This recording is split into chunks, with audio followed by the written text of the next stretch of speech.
वीर्यनाश के हानिकारक प्रभाव, यानी जो भी हस्तमैथुन करके वीर्यनाश करते हैं उससे क्या क्या नुकसान होता है, आज मैं बता रहा हूँ आपको। मैं नहीं बता रहा हूँ, ये देखो डॉक्टरों ने जो लिखा है ना वो मैं आपको बता रहा हूँ। मैं बताऊंगा तो आप बोलोगे यार ये अपने से बोल रहा है, ये डॉक्टरों का कहा है। देखो वीर्यनाश के हानिकारक प्रभाव को समझते हैं। सबसे पहले शारीरिक कमजोरी, आपका शरीर कमजोर हो जाएगा, आपका बॉडी बनेगा नहीं, शरीर कमजोर हो जाएगा, कोई भी काम करोगे जल्दी थक जाओगे, किसी काम में मन नहीं लगेगा, थोड़ा सा भी काम करोगे थक जाओगे। क्यों? क्योंकि आपने अपने शरीर की ताकत को बर्बाद कर दी। बाझपन, यानी आगे जाकर के जब आपको बच्चा पैदा करना होगा ना तो बच्चा पैदा नहीं कर पाओगे, क्योंकि आपका जो वीर्य है उसमें बच्चा पैदा करने की शक्ति नहीं रहेगी। जो लोग भी हस्तमैथुन करते हैं, ये जो लोग भी ज़्यादा सेक्स करते हैं, बाद में जाकर के वो बच्चा पैदा करने लायक नहीं रहते। इसीलिए इन चीज़ों से बचिए। हस्तमैथुन जैसी क्रिया क्या है? मुठबाजी करने वाला आगे जाकर के बाप नहीं बन पाएगा। इसीलिए इस आदत को छोड़ दो। ये जो सेक्स मज़े के लिए करते हैं वो छोड़ दो। जैसे कुछ लोग हैं कॉन्डम लगा के सेक्स करते हैं, भैया छोड़ दो, गलत चीज़ है। मानसिक तनाव, यानी दिमाग में हमेशा टेंशन रहेगा, दिमाग में हमेशा मतलब दिमाग आपका काम करना बंद कर देगा, क्योंकि आप अपने शरीर का ताकत बाहर निकाल रहे हो। तो ये जो वीडियो है मैं पति पत्नी दोनों को कहूँगा कि आप साथ में मिल कर के देखें, और जो बॉयफ्रेंड गर्लफ्रेंड है साथ में मिल कर के देखें। इससे होगा फ़ायदा क्या? अगर कोई औरत देखेगी, कोई लड़की देखेगी तो वो अपने बॉयफ्रेंड को बताएगी कि देखो ये करने से तुम्हारा दिमाग कमज़ोर होगा, ये करने से तुम्हारा शरीर कमज़ोर होगा।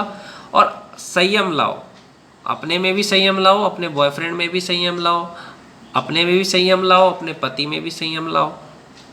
मानसिक तनाव, दिमाग में जो टेंशन रहता है आजकल, चिड़चिड़ापन, गुस्सा, ये सब क्यों होता है? क्योंकि आप वीर्य का नाश कर रहे हो। यादाश्त कमज़ोर होना, यादाश्त कमज़ोर होने का मतलब अगर आपका पति पढ़ाई कर रहा है, अगर आपका बॉयफ्रेंड पढ़ाई कर रहा है तो उसका पढ़ाई में मन नहीं लगेगा, और जो भी पढ़ेगा वो उसको याद नहीं होगा, क्योंकि उसने अपने शरीर की ताकत बर्बाद कर दिया। इसीलिए वीर्यनाश मत करना। चक्कर आना, कई बार ये होगा कि आपका शरीर इतना कमज़ोर हो जाएगा, मैं लड़कों से कहूँगा कि आपका शरीर इतना कमज़ोर हो जाएगा, आप कहीं पे भी चक्कर लगेगा गिर जाओगे। आपके 100 बूंद खून से एक बूंद बन रहा है, यानी रोज अगर एक बार अगर आप सेक्स कर रहे हो, एक बार अगर आप हस्तमैथुन कर रहे हो तो 500 बूंद खून आप शरीर से निकाल दोगे तो चक्कर तो आएगा ही। तो बार बार वीर्यनाश से स्नायु तंत्र कमज़ोर हो सकता है, आपका दिमाग का नस कमज़ोर हो सकता है, आत्मविश्वास में कमी आ सकती है, और बहुत नुकसान, यानी शीघ्र पतन जैसी समस्या आएगी। जैसे शादी भी कर लोगे, अब जब अपने पत्नी के साथ सेक्स करने जाओगे तो ज़्यादा देर नहीं टिक पाओगे। जो लोग भी हस्तमैथुन करते हो ज़्यादा देर टिक नहीं पाते हैं। क्यों? क्योंकि उस शीघ्र पतन का शिकार हो गए, इरेक्टाइल डिसफंक्शन, प्रीमेच्योर एजुकुलेशन, इन सब चीज़ों के का आपके शरीर में नुकसान होगा। अत्यधिक वीर्यपात से शरीर की नाड़ियां कमज़ोर हो सकती है, व्यक्ति शक्तिहीन महसूस करेंगे। यानी कि जो लोग ज़्यादा सेक्स करते हैं, ज़्यादा हस्तमैथुन करते हैं, उनके शरीर की नसें कमज़ोर हो जाती है और उनके शरीर में कोई शक्ति रहता ही नहीं है, इतना कमज़ोर की शक्ति है ही नहीं शरीर में।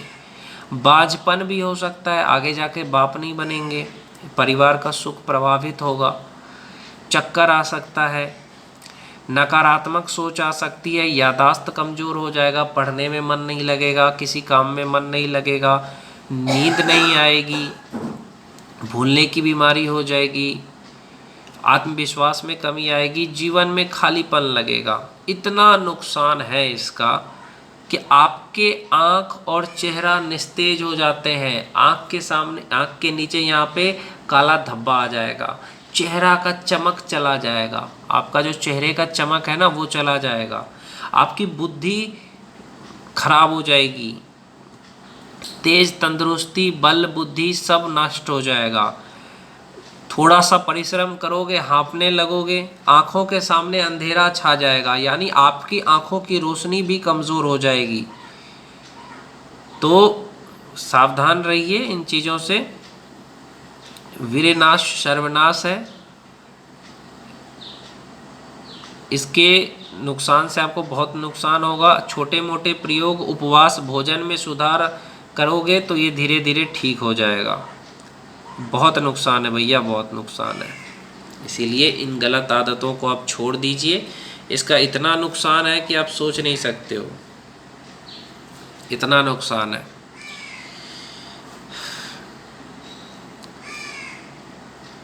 आप गंदी वीडियो देखोगे, गंदी चीज़ों को देखोगे तो आपके मन में वासना जगेगा, चेहरे पे दाग धब्बा झुर्रियाँ आ जाएगा, आंखें सुस्त हो जाएगी, हड्डियाँ कमज़ोर हो जाएगी, बाल सफ़ेद हो जाएगा, बाल झड़ना शुरू हो जाएगा। थोड़ा सा भी काम करोगे थक जाओगे, दुर्बल हो जाओगे, भूख नहीं लगेगा, कुछ भी खाना खाओगे पचेगा नहीं। जैसे आप कुछ भी खाना खाओगे नहीं पचेगा, क्योंकि पचाने की जो शक्ति है उसको तो आपने नष्ट कर दी। आलस रहेगा, नींद आएगी, दिन दिन रात सोए रहोगे, कोई काम में मन नहीं लगेगा, कमज़ोरी रहेगा, हमेशा सोए रहोगे, आलसी बने रहोगे, हाथ पैर कमर में दर्द बना रहेगा, सर दर्द रहेगा, आपको स्वप्न दोष जैसी चीज़ें हो जाएंगी। उसके बाद नपुंसकता आ सकती है, बार बार पेशाब आएगा, पेशाब बार बार आएगा। थोड़ा सा भी मौसम बदलेगा आप बीमार हो जाओगे, क्योंकि आपके शरीर की ताकत तो रही नहीं है। अब कमर में, रीढ़ में, छाती में दर्द होगा, रीढ़ की हड्डी कमज़ोर हो जाएगी, मुंह से दुर्गंध आएगा, शरीर के पसीने से दुर्गंध आएगा, चेहरे का सारा चमक चला जाएगा। तो भैया बहुत नुकसान है, वीरनाश का बहुत नुकसान है। इसलिए इन चीज़ों से आप दूर रहें। गंदी वीडियो ना देखें, गंदे फ़ोटो ना देखें, इंस्टाग्राम पे आजकल जो लड़कियां नाच रही है उसको ना देखें, लड़की औरत लोग नाचता है ना इंस्टाग्राम पे, वो सब ना देखें। हमेशा संयम से जितना रहिएगा उतना अच्छा है। जो लोग संयम से नहीं रहते हैं उनका पतन निश्चित है। अगर आप करियर बनाना चाहते हो, आगे बढ़ना चाहते हो कि मैं अपने करियर में बहुत आगे बढ़ूं, तो हस्त मैथुन जैसी गंदी आदतें छोड़ दो। अगर आप शादीशुदा हो, पत्नी भी है, तो संयम से रहो। शादीशुदा भी हो तो संयम से रहो, सेक्स नहीं प्रेम से रहो ना। तो सेक्स बहुत गलत चीज़ है, हस्त मैथुन बहुत गलत चीज़ है। सेक्स तब करो जब बच्चा पैदा करना हो। शादी हुआ आप सेक्स करना शुरू कर दिए, नहीं। संयम से रहो, ब्रह्मचर्य का पालन करो, जब आपको बच्चा चाहिए तब करो। ये नहीं शादी हुआ तुरंत बच्चे कर लिए, 2 साल तो इंतज़ार करो। अगर आपका पति कैरियर बना रहा है, अगर आपका पति का कुछ सपना है, कुछ बनना चाहता है और वो कह रहा है कि मुझे अभी बच्चा नहीं चाहिए, तो आप उतना दिन रुक जाओ। और एक बात, पति को संयम से रहना सिखाइए। पति को कहिए कि इससे आपका शरीर कमज़ोर होगा, दिमाग कमज़ोर होगा, तो आपके पति रह लेंगे संयम से और आप भी रह लीजिए संयम से। और जो भी, जैसे अगर आपका पति पढ़ाई लिखाई करता है, अगर आपका पति करियर में आगे बढ़ना चाहता है, तो आपको वो ज़्यादा समय देगा नहीं। मैं आपको यही कहना चाहता हूँ कि जिसका भी पति पढ़ाई लिखाई करता है ना, उसको सेक्स से थोड़ा सा दूर रहना चाहिए, क्योंकि शरीर कमज़ोर नहीं होता, दिमाग भी कमज़ोर होता है। पढ़ने में बहुत सारे लोग कहते हैं मन नहीं लगता है पढ़ाई में। प्रेमानंद महाराज से किसी ने पूछा पढ़ने में मन नहीं लगता है क्या करें, तो महाराज जी ने कहा तुम हस्त मैथुन करते हो, या अगर तुम शादीशुदा हो तो पत्नी के साथ सेक्स करते हो मज़े के लिए, क्योंकि आप अपने शरीर की ताकत निकाल दोगे तो आपको पढ़ने में मन लगेगा नहीं, आपको किसी काम में मन लगेगा नहीं। थोड़ा सा काम करोगे थक जाओगे, गर्मी बरसात आप झेल नहीं पाओगे, है ना। शेर जंगल का राजा क्यों है? क्योंकि वो पूरे साल में एक बार सेक्स करता है। वो गर्मी बरसात क्यों झेल लेता है? क्योंकि उसके शरीर में वीर्य शक्ति है। अरे पति पत्नी ना बिना सेक्स के 10 साल 15 साल 20-20 साल रह सकते हैं, बस संयम ज़रूरी है। वो मर्द में भी संयम होना चाहिए, औरत में भी होना चाहिए, तब जा कर के वो लोग बिना सेक्स के भी रह सकते हैं।